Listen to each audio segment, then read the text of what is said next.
ప్రవీణ్ పగడాల మృతిపై ప్రజాశాంతి పార్టీ అధ్యక్షుడు KA Paul మరో సంచలన ఆరోపణ చేశారు. ప్రముఖ పాస్టర్ ప్రవీణ్ పగడాల మార్చి 25న మృతి చెందిన సంగతి తెలిసిందే. ఆయన మృతి చెందిన నాటి నుంచి కేఏ పాల్ సంచలన ఆరోపణలు చేస్తూనే వస్తున్నారు.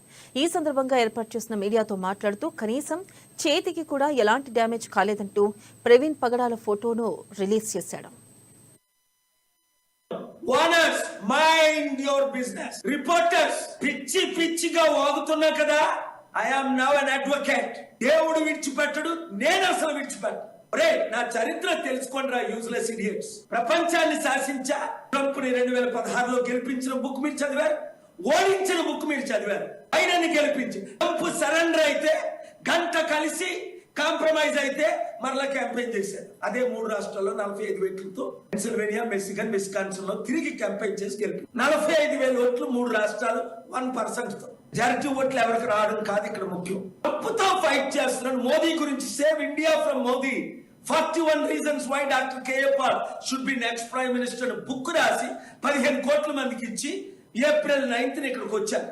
పోలీసులకు జరుస్తావా? ప్రశ్నిస్తే గొంతు కప్పేస్తానంటే ఇంకా రెచ్చిపోతా.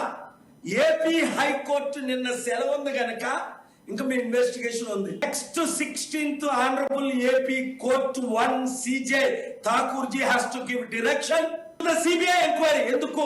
ఈ లోపుని ఇది హత్య అని మీ దగ్గర రుజువులు ఉంటే మీరు తేల్చండి, లేదా మీకు చేత కాదని చేతులు ఎత్తియండి. సిబిఐకి నాకు మంచి రిలేషన్స్ ఉన్నది కాబట్టి first of all I want to thank honourable justice Gavaiji, Honorable various Justice Perla of Supreme Court Justices, Telangana High Court Justice, AP High Court Judges, you are doing a great job. God bless you. Postmortem, courageous report, courageous reporters, courageous Praveen friends, God bless you. ఎక్కడ గుద్దింది vehicle? ఎప్పుడు గుద్దింది? వెనక నుంచి గుద్దిందా, ముందు నుంచి గుద్దిందా, truck గుద్దిందా, bus గుద్దిందా, car గుద్దిందా? చూపించమంటే చూపించలే. ప్రవీణ్ తాగాడు, ప్రవీణ్ పడిపోయాడు, ప్రవీణ్ నిలబడ్డాడు. ప్రవీణ్ మాత్రం మాస్క్ తీయలేదు 10 గంటలు.